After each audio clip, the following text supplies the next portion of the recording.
사랑이 많으신 하나님 아버지, 우리 사랑하는 기쁨이가 또 전국대에 나가서 수상할 수 있는 은혜 주시니 감사합니다.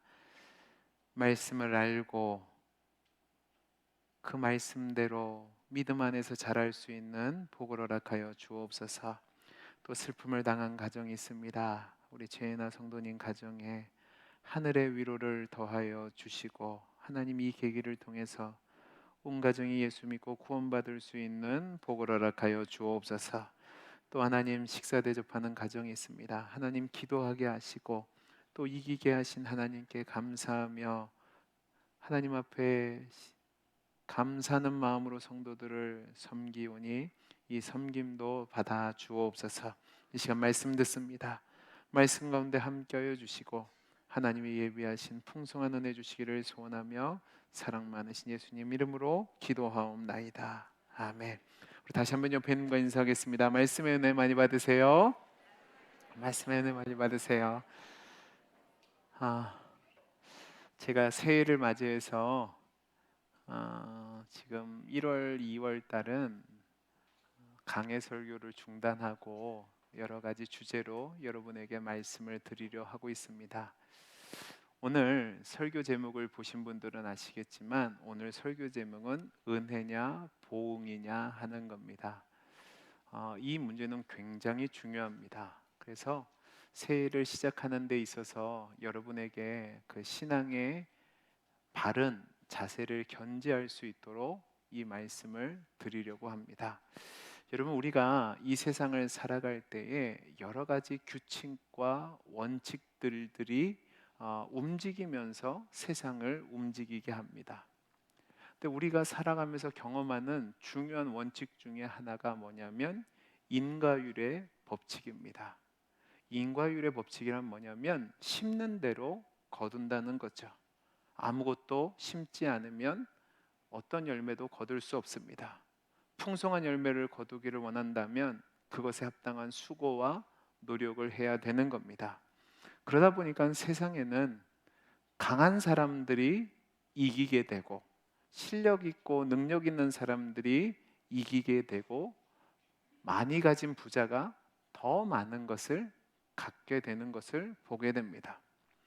문제는 이러한 규칙 속에서 우리가 살다 보니까 기독교 신앙을 가진 우리들도 신앙을 생각할 때 이런 방법으로 생각하는 겁니다. 그러니까 어떤 거냐면 우리가 착하고 선하고 능력 있고 자격이 있어야지만 하나님이 복을 주시고, 우리가 자격이 없고 모자라고 열심히 하지 않으면 하나님이 주신 복을 받지 못한다라는 생각을 갖는 거죠. 그래서 우리 주변에 어려운 사람, 힘든 사람, 낙심 가운데 있는 사람을 보면 위로하고 격려한다고 가서 하는 말이 어떤 말을 하냐면, 야, 내가 너 그럴 줄 알았다. 그러니까 미리 기도 좀 하지. 열심히 신앙생활하지. 이런 어려움 그래서 하나님이 주신 거야 라고 말하는데, 여러분 이 말을 가만히 생각해 보면 어떤 게 담겨져 있냐면, 나는 너 같지 않게 열심히 수고하고 노력했으니까 이런 복을 누리는 거야 라는 우월감이 깔려져 있는 겁니다. 그러니까 자신은 그런 복을 누릴 자격이 있다는 거죠. 근데 여러분, 과연 이것이 기독교 신앙일까요? 저는 아니라고 생각합니다. 우리가 기독교를 말할 때 기독교를 은혜의 종교, 사랑의 종교라고 말합니다. 우리가 기독교를 사랑의 종교, 은혜의 종교라고 말하는 이유는 우리가 믿는 하나님이 은혜의 하나님, 사랑의 하나님이기 때문에 그렇습니다.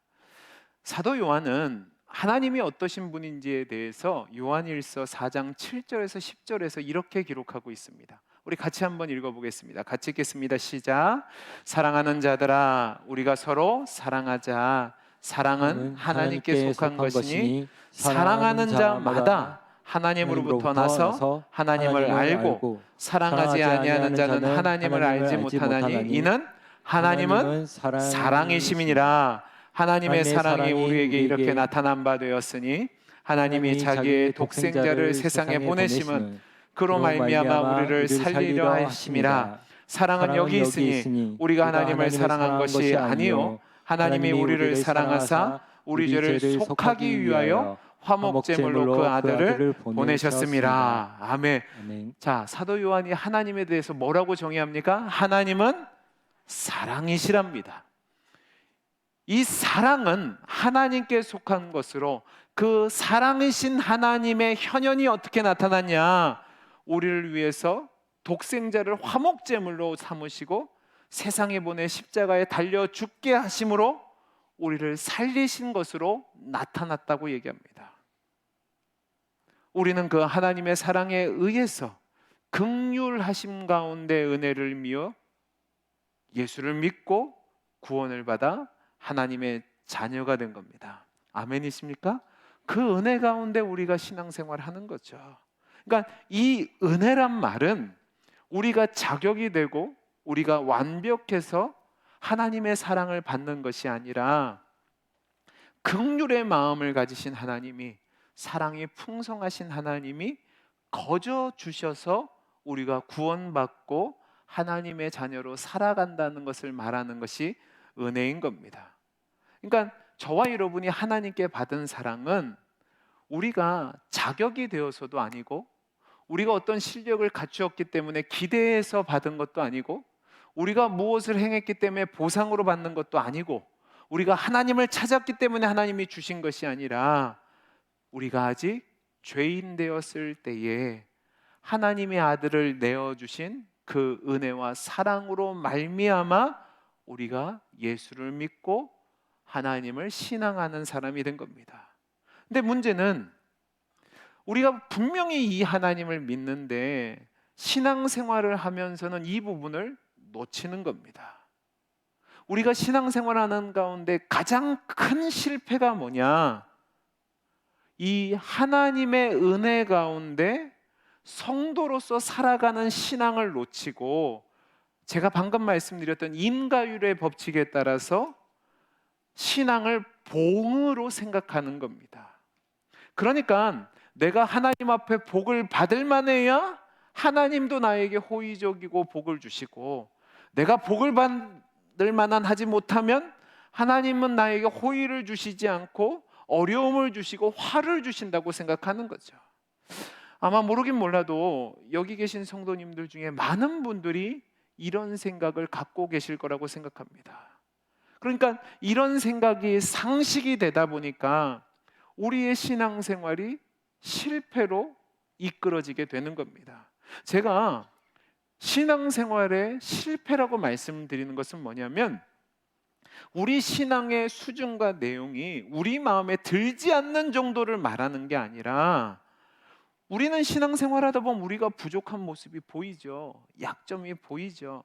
근데 이것을 이야기하는 게 아니라 좀 더 근본적으로 기독교 신앙의 본질이 뭐냐면 하나님의 하나님 되심을 알고 믿는 건데 그 하나님의 하나님 되심에 대한 오해 때문에 우리가 하나님의 사랑을 받고 은혜를 받고 우리의 신앙을 유지하는 것이 자꾸 우리의 자격과 조건이 있어야만 되는 세상의 방식인 인과율의 법칙에 사로잡히게 되다 보니까 그것이 실패가 되는 겁니다.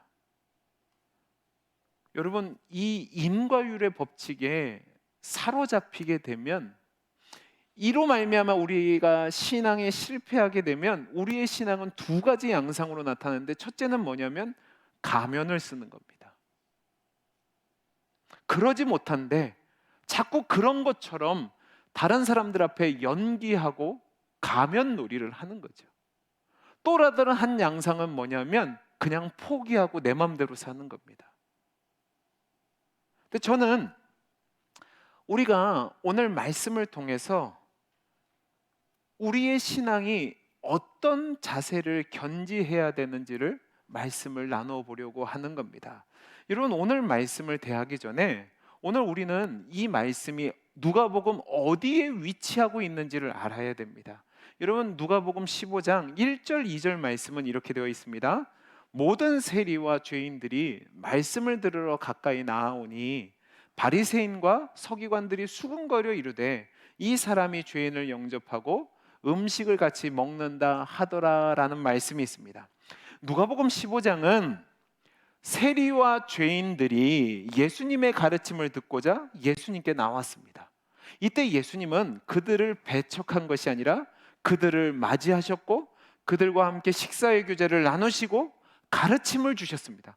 이 모습을 본 바리새인들과 서기관들이 예수님을 향해서 죄인들과 함께 밥을 먹고 죄인들을 영접하다, 그러면 너도 문제 있는 사람이 맞다라고 비난하는 것에서 이야기가 시작됩니다. 당시 바리새인들과 서기관들은 세리를 비롯한 죄인들이 그들의 직업 자체가 사회적으로 직탄을 받는 직업을 갖고 있을 뿐만 아니라 자신들이 정해놓은 규정을 지키지 않고 있었기 때문에 그들을 죄인이라 칭하고 그들은 하나님께 버림받은 자다라는 낙인을 찍고 상종조차 하지 않았습니다. 이 얘기는 뭐냐? 바리새인들과 서기관들 입장에서는 이들이 하나님께 복을 받을 자격이 없는 존재라는 거죠. 이 말 속에는 어떤 의미가 담겨져 있냐면 자신들은 그들과 달리 하나님께 복을 받을 자격이 있는 존재라는 것을 말하는 겁니다. 왜 그런 생각을 했을까요? 자신들은 할례도 행하고 11조도 드리고 제사도 드리고 기도도 하고 율법도 하기 때문에 그렇습니다. 그러니까 이들의 생각이 뭐냐? 인과율의 법칙에 따라서 자신들은 그런 자격이 되니까 자신들만 하나님의 복과 은혜와 사랑을 받을 자격이 있다는 겁니다. 이런 입장 속에서 예수님을 향해 비난하는 소리를 들으셨을 때 예수님은 하나님의 되심에 대해서, 또 하나님의 사랑과 긍휼을 받을 자가 누구인지에 대해서 15장 내용을 통해서 3개의 비유를 통해서 말씀하십니다. 이 비유를 통해서 그들의 오해를 바로잡으시고 자신이 세리들과 죄인들과 어울리는 것이 절대로 바리새인들이나 서기관들이 생각하는 것처럼 자신을 더럽히는 일이 아니라는 것을 밝히고 계시는 거죠. 그러면 3개의 비유가 뭐냐? 첫째 비유는 100마리의 양 중에서 잃어버린 1마리의 양을 찾는 비유이고, 두 번째 비유는 한 여인이 10 드라크마를 가지고 있었는데 그 중에 잃어버린 한 드라크마를 찾는 것이고, 세 번째 비유가 오늘 우리가 읽은 돌아온 탕자의 비유입니다. 근데 여러분, 이 비유를 가만히 보시면 찾는 것의 주체가 잃어버린 양이나 잃어버린 드라크마나 또 아버지를 떠난 탕자에게 있지 않고 바로 하나님에게 있습니다. 하나님께서 잃어버린 자를 찾기 위해서 먼저 손을 내뻗으시고 그들을 찾았을 때 한없는 기쁨으로 즐거워하십니다. 이것은 무엇을 말하는 거냐? 바로 하나님의 하나님 되심, 그러니까 하나님의 무한하신 사랑과 긍휼과 자비와 은혜를 말하는 겁니다. 그리고 그 은혜와 사랑 때문에 구원이 임하는 것이고 결코 인간의 자격이나 공로에 의해서 얻어지는 것이 아니라는 것을 밝히 말씀하시는 겁니다. 이 배경을 가지고 이제 오늘 본문을 보면, 오늘 우리가 읽은 이 탕자의 비유의 이야기의 핵심은 뭐냐면 돌아온 아들을 반기는 아버지입니다.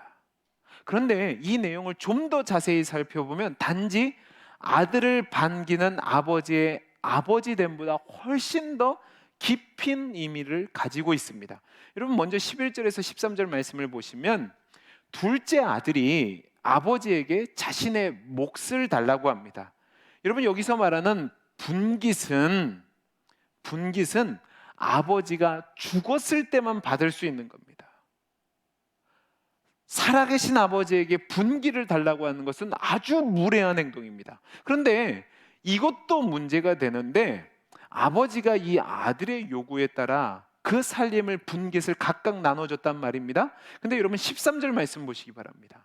13절 말씀 보면 아주 중요한 말이 나오는데 우리 같이 한번 읽어보죠. 시작. 그 후 며칠이 안 돼요. 이게 중요한 겁니다. 그 후 며칠이 안 돼요. 재물을 팔고 모아서 먼 나라로 갔다는 건 뭐냐면 이 둘째 아들의 심정이 지금 아버지를 떠나고 싶어서 안달이 났다는 겁니다.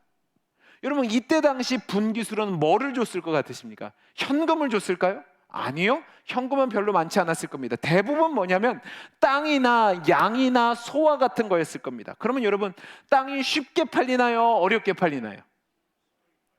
오늘 내놓으면 오늘 막 팔리나요? 물론 부동산이 호황이면 그럴 수 있겠죠. 근데 땅이라는 것은 쉽게 팔리지 않습니다. 여러분, 소는 어떨 것 같으십니까? 소도 쉽게 팔리지 않습니다. 시간이 필요하죠. 그래야지 적정 가격을 받죠. 근데 여러분, 며칠이 안 돼서 정리했다는 얘기는 뭐냐면 떠나고 싶은 마음이 굴뚝 같으니까 헐값에 넘기고 그 돈만 챙겨서 떠났다는 겁니다. 여러분, 이것을 아버지 입장에서 보면 아주 괘씸한 행동이죠. 이제 그러면 여기서 질문입니다. 만약에 여러분이 자식을 키우는데 여러분 자식이 이런 모습을 보인다면 여러분 어떻게 반응하시겠습니까? 아이고 잘한다, 잘 가라 그러실까요? 아니죠. 여러분은 모르겠고 저는 이렇게 반응할 것 같습니다. 우리 딸들이 만약에 그러잖아요. 좋다, 이제 니는 나를 실어서 갔으니까 앞으로 네 인생은 네 인생, 나랑 끝이답니다. 다시는 안 볼 겁니다. 그리고 이게 아마 일반적인 생각일 겁니다. 근데 여러분, 이렇게 나가면 잘 살아야 되잖아요. 근데 성경을 보면 허랑방탕하게 생활하다가 그 재산을 다 낭비하고 어떤 신세에 떨어졌는지를 16절에서 19절 말씀에 나오는데, 당시 이스라엘 백성이라면 가증한 일이 되어서 하지도 않는 돼지 치는 일을 하게 됩니다. 근데 그 돼지를 치는 일을 하는 중에도 그 땅에 흉년이 드니까 먹을 것이 없어서 돼지가 먹는 쥐엄나무 열매로 배를 채우고자 하는데, 여러분, 그것조차도 주는 자가 없다고 얘기합니다. 이 쥐엄 열매가 어떤 거냐면, 여러분들 다이아몬드를 크기를 잴 때 뭐라고 얘기하죠? 캐럿이라고 얘기하죠. 1캐럿, 2캐럿 얘기합니다. 여러분, 그 캐럿이란 단어가 이 쥐엄 열매에서 나온 겁니다. 그러니까 쥐엄 열매 하나 크기가 1캐럿이에요. 그러면 이 쥐엄 열매가 크기가 클까요? 작을까요? 작은 거죠. 그 작은 열매로 배를 채우고자 하는데 그것조차도 죽은 자가 없는 겁니다. 그러니까 정말로 바닥까지 떨어졌다는 겁니다. 그런 상황 속에서 이제 옛날 아버지의 집을 생각하는데, 아버지의 집에서는 종도 배부르게 먹는 겁니다. 그러니까 오갈 곳 없는 거짓골을 하고 아버지에게로 돌아오는 거죠. 자, 그러면 이 상황 속에서 만약에 이런 아들을 보고 아버지가 세상의 인과율의 법칙을 따랐다면 어떻게 반응하는 것이 맞죠? 야, 너 이미 내 분깃 받고 떠났지 않냐? 내가 싫어서 그렇게 난리치고 떠났는데 이제 어렵다고 날 찾아와? 당장 나가라죠.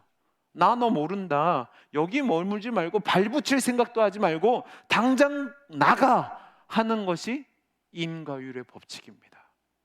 근데 여러분, 아버지가 어떻게 하죠? 20절에서 23절 말씀을 보십시오. 그를 보고 측은히 여겨 제대로 오지도 못하고 쭈삣쭈삣거리는 아들을 향해 뛰어가서 그를 안고 입을 맞추고 그의 손에 가락지를 끼고 가장 좋은 옷을 입히고 발에 신을 신기고 살찐 송아지를 잡아 축하잔치를 벌입니다. 여러분, 이것을 어떻게 설명해야 되죠? 이거는 인과율의 법칙이 아닌 겁니다.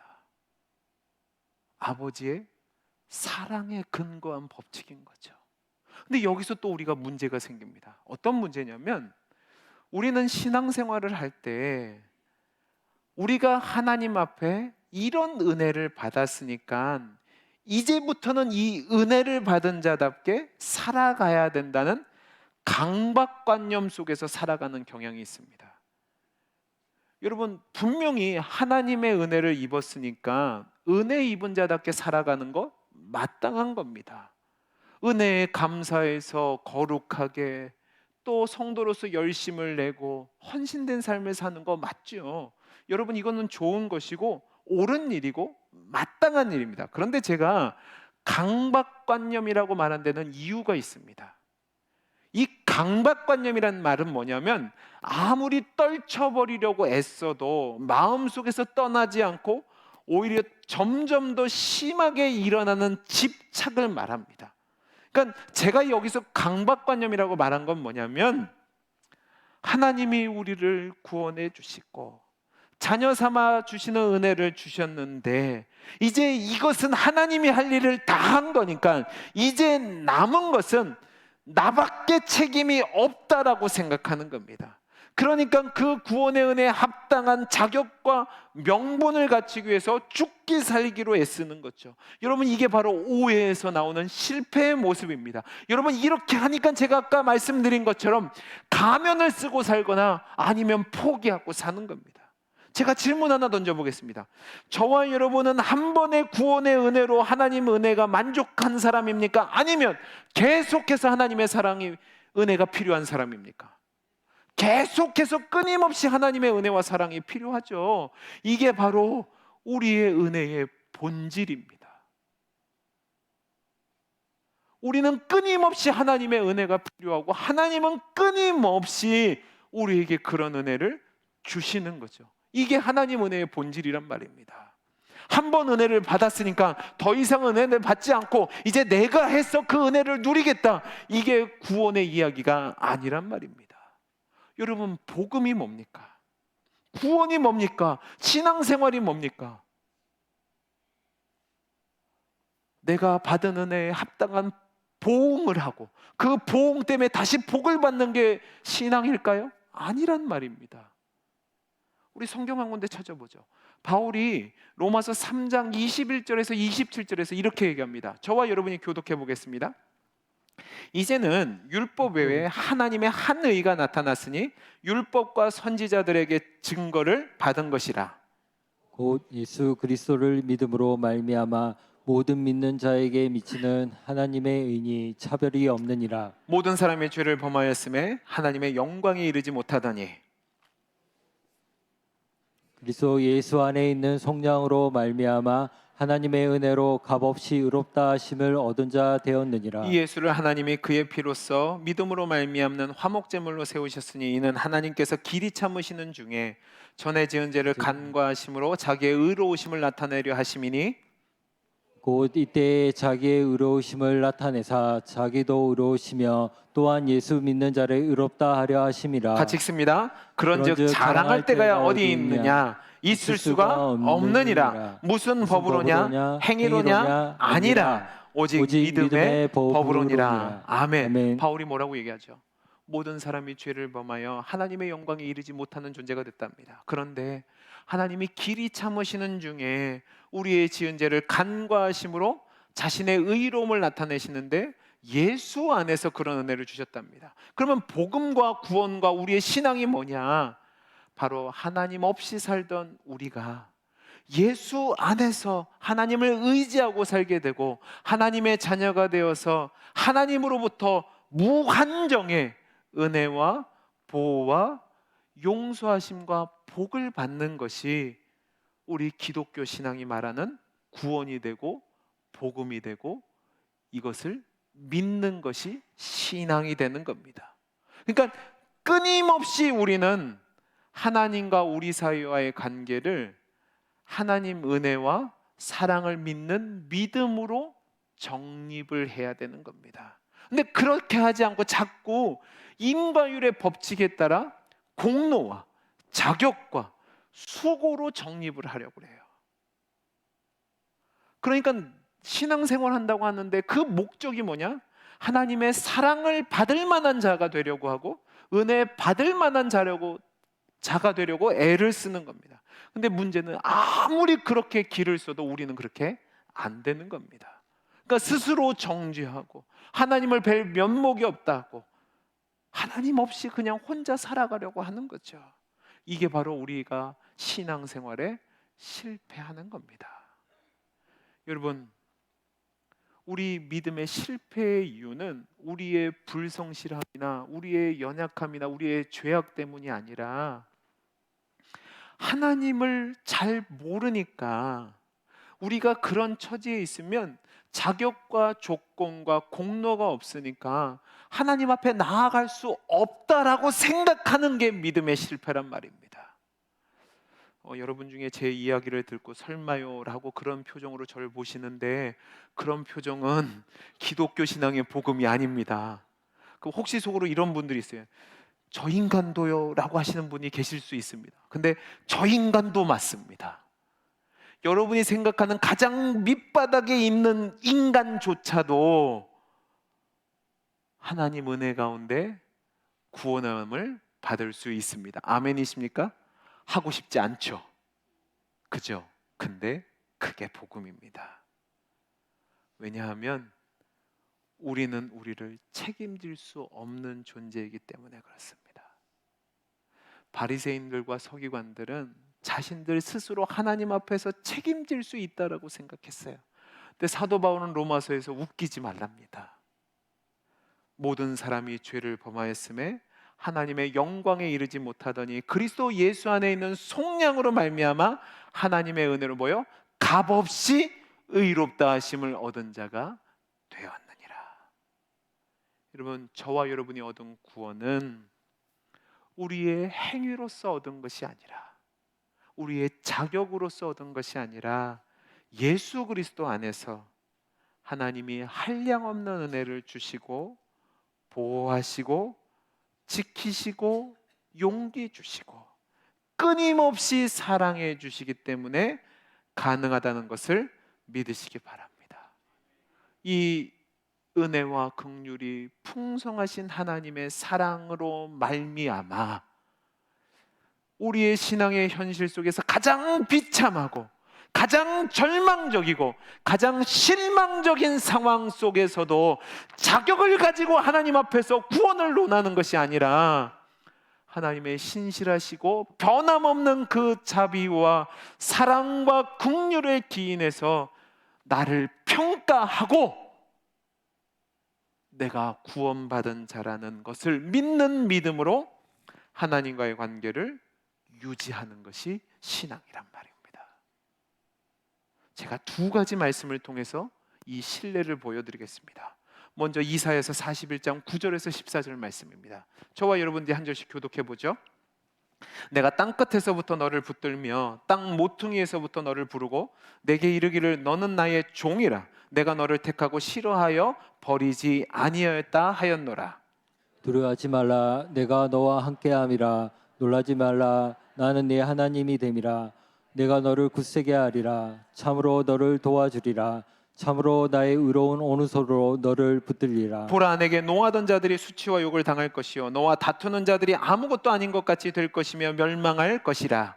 내가 찾아도 너와 싸우던 자들을 만나지 못할 것이요 너를 치는 자들은 아무것도 아닌 것 같고 허무한 것 같이 되리니 이는 나 여호와 너희 하나님이 내 오른손을 붙들고 내게 이르기를 두려워하지 말라 내가 너를 도우리라 할 것임이라. 버러지 같은 너 야곱아, 너희 이스라엘 사람들아, 두려워하지 말라. 나 여호와가 말하노니 내가 너를 도울 것이라. 내 구속자는 이스라엘의 거룩한 이인이라. 아멘. 여러분, 이 말씀은 남유다의 이스라엘 백성들이 하나님을 배반하고 범죄하여 바벨론의 포로가 될 것이라는 예언하는 내용 중에 나오는 말씀입니다. 그런데 이런 이스라엘 백성들에게 하나님께서 이사야 선지자를 통해서 약속하는 내용이 뭐냐? 너희가 포로로 잡혀가서 분명히 수치와 모욕을 당하게 될 거다. 그러나 그럼에도 불구하고 하나님과 이스라엘 백성과의 관계의 약속은 절대로 무효가 되지 않을 거란 겁니다. 하나님은 이스라엘 백성들에게 뭐라고 얘기해요? 야, 이 버러지 같은 놈들아, 너희가 그 버러지 같은 존재가 맞지만 나는 너희를 향한 긍휼을 포기한 적이 없다. 너를 도와줄 거고 너를 구속할 거고 너를 회복시킬 거고 너를 압제하는 자들, 수치와 모욕을 당하게 하는 자들 멸망할 것이다 라고 선포하는 겁니다. 지금 이스라엘 백성들의 입장을 보면 자신들이 멸망하고 포로된 것이 하나님 앞에서 범죄함 때문이에요. 그러니까 하나님이 그런 죄인인 자신들을 잊은 것처럼 보이고 버리신 것처럼 보였단 말입니다. 하나님이 외면하시고 편들지 않고, 그래서 하나님이 복 주시지 않으니까 나라가 망하고 포로가 되고 실패하고 절망적인 현실에 처한 것처럼 보였단 말입니다. 그런데 하나님은 그런 버러지 같은 이스라엘을 잊지 않으신단 말이에요. 하나님의 이 사랑과 긍휼은 그 무엇으로도 방해할 수 없고 좌절시킬 수 없어요. 그게 바로 하나님의 사랑이고, 우리는 이 하나님의 사랑을 믿는 믿음을 기독교 신앙이라고 말하는 겁니다. 여러분, 우리가 하나님을 사랑하고 신뢰하고 신앙할 수 있는 이유가 뭐냐? 바로 하나님의 신실하시고 무한하신 사랑의 근거에서 우리의 신앙이 가능한 겁니다. 우리가 잘해서, 우리가 무엇인가 해서 얻는 승리가 아니라, 우리가 포기하는 그 상황 속에서도 하나님은 포기하지 않으시고, 우리가 실패하는 상황 속에서도 하나님은 실패하지 않으신다는 그 믿음이 우리로 하여금 신앙을 가능하게 하고 기쁨이 있게 하고 소망이 있게 하는 겁니다. 우리 한 군데만 더 찾아볼까요? 시편 31편 21절 24절입니다. 우리 같이 한번 읽어보겠습니다. 시작. 여호와를 찬송할지어다. 찬송할지어다. 견고한 성에서 그의 놀라운 사랑을 내게 보이셨음이로다. 내가 놀라서 말하기를 주의 목전에서 끊어졌다 하였사오나 내가 주께 부르짖을 때에 주께서 나의 간구하는 소리를 들으셨나이다. 너희 모든 성도들아 여호와를 사랑하라. 여호와께서 진실한 자를 보호하시고 교만하게 행하는 자에게 엄중히 갚으시느니라. 여호와를 바라는 너희들아 강하고 담대하라. 여러분, 이 말씀은 굉장히 조심히 해석해야 됩니다. 이 해석을 잘못하다 보면 내가 무엇인가 해야지만 하나님이 나에게 보호하심과 구원하심의 은혜를 주신다라고 착각할 수 있는데, 이 말씀은 그 말씀이 아닙니다. 여러분, 여기 보시면 22절 말씀 보세요. 22절 말씀을 보면, 자, 21절에 하나님이 내게 놀라운 사랑을 보이셨다라고 말한 다음에 22절에 뭐라고 얘기하냐면 내가 놀라서 말하기를 이란 말이 나옵니다. 근데 여러분, 이 놀라서 말하기란 말은 예전 개역 성경을 보면 경겁하여라는 말로 표현됐습니다. 이 경겁하여라는 말은 뭐냐면 내가 너무 절망적이고 비참한 자리까지 내려가서 아무런 소망이 남지 않았어요. 그래서 하나님이 나를 잊으셨을 거야 하는, 그래서 아무런 소망과 가능성이 없는 자신의 모습을 보고 소스라치게 놀라는 겁니다. 그러니까 끝장났다라고 생각하는 상황이란 말입니다. 그런데 그 다음 보세요. 그 다음 말씀 보면 주께 부르짖을 때에 주께서 내 간구를 들으셨다라고 되어 있는데, 여러분, 이거에 잘못하면 오해하는 거예요. 이 내용을 잘못 오해하면 그냥 우리가 일반적으로 생각하는 것처럼 절망의 바닥 속에서 하나님 도와주세요, 하나님 구원해 주세요 기도했더니 하나님이 응답해 주셨다라는 의미로 생각할 건데, 여기서 말하는 건 그 의미가 아닙니다. 왜냐하면 제가 말씀드렸잖아요. 경겁하여란 말 속에 이미 시인은 하나님하고도 끝장났다고 하는 지경까지 가서 놀랐기 때문에 그렇습니다. 그러니까 이 상황은 하나님을 찾을 여력도 없고 경황도 없습니다. 여러분, 하나님을 찾을 여력과 경향이 없다는 것은 여러분 모두가 경험해 보셨을 겁니다. 내가 너무 죄악된 모습 보이고, 내가 너무 부족한 모습 보이고, 내가 계속해서 실패한 모습을 보면 이 꼬라지가 뭘 하나님 앞에서 기도하겠어, 이런 생각 한 번쯤 해보셨을 거란 말입니다. 그런데 그런 상황 속에서 내 간구하는 소리를 들었다는 얘기는 뭐냐면 내가 하나님께 무엇을 구했다가 아니라 그 참담한 상황 속에서 그냥 한숨 짓고 절망 섞인 그 한탄하고 있는데 그 소리를 하나님이 듣고 찾아오셨다는 말이에요. 그러니까 내가 하나님을 찾고 구하니까 하나님이 응답하셨다는 말이 아니라 아무런 자격 없어서 그냥 내 모습에 한숨 짓고 눈물 짓고 있는데 그런 나를 상대하시고 나를 찾아오시고 내 기도를 들어주시는 분이 하나님이시란 말입니다. 아무런 말도 못하고 그냥 낙심과 절망 가운데 있는데, 한숨만 짓고 있는데 하나님이 찾아오셔서 그 한숨을 들으시고 응답하셨다는 거죠. 여러분, 이 말씀은 내가 하나님을 찾은 것이 없습니다. 하나님이 나를 찾고 내 기도를 들으시고 응답하시는 거죠. 그러니까 그 반응이 뭐예요? 오늘 시편 기자가 얘기하는 것처럼 여호와를 바라는 너희들아 강하고 뭐요? 담대하라. 비록 못나고 실패하고 좌절하고 자격 없고 소망 없는 존재지만 하나님이 그런 나를 붙드시고 포기하지 않으시고 응답하시니까, 사랑하시니까 강하고 담대하라는 겁니다. 이것이 우리가 믿는 하나님입니다. 그 하나님이 저와 여러분을 아들을 보내셔서 화목제물로 삼으시기까지 사랑해 주셨고, 삼으신 뒤에도 변함없이 포기하지 않고 무한한 사랑과 긍휼로 여러분을 붙잡으시고 인도하시는 겁니다. 이걸 믿는 것이 기독교 신앙입니다. 여러분, 여러분의 모습을 보고 누가 뭐라고 할 때 마음속으로 이런 생각 가지시기 바랍니다. 잘난 척하지 마라. 나 괄세하지 말라.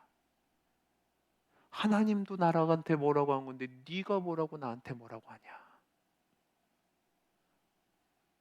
강하고 담대한 신앙을 붙잡으시는 저와 여러분이 되기를 간절히 소원합니다. 여러분, 올 한 해 끝까지 붙잡아야 될 기독교 신앙이 뭐냐? 자격이나 보응이 아니라 은혜와 사랑과 긍휼입니다. 그 하나님이 여러분을 포기하지 않으실 겁니다. 여러분을 끝까지 붙잡으실 겁니다. 그러니까 강하고 담대함 가운데 신앙을 지켜나가는 우리 성도님들이 될 수 있기를 간절히 소원합니다. 기도하겠습니다. 사랑이 많으신 하나님 아버지, 자격 없는 우리를 버리지 않으시고 버리지 같은 우리를 포기하지 않으시고 끝까지 붙잡고 사랑하시는 그 하나님을 믿습니다. 그 하나님을 믿는 신앙 주셨사오니 강하고 담대한 가운데 신앙생활하는 우리 모든 성도님들이 되게 해 주옵소서. 은혜 주시기를 소원하며 사랑 많으신 예수님 이름으로 기도하옵나이다. 아멘.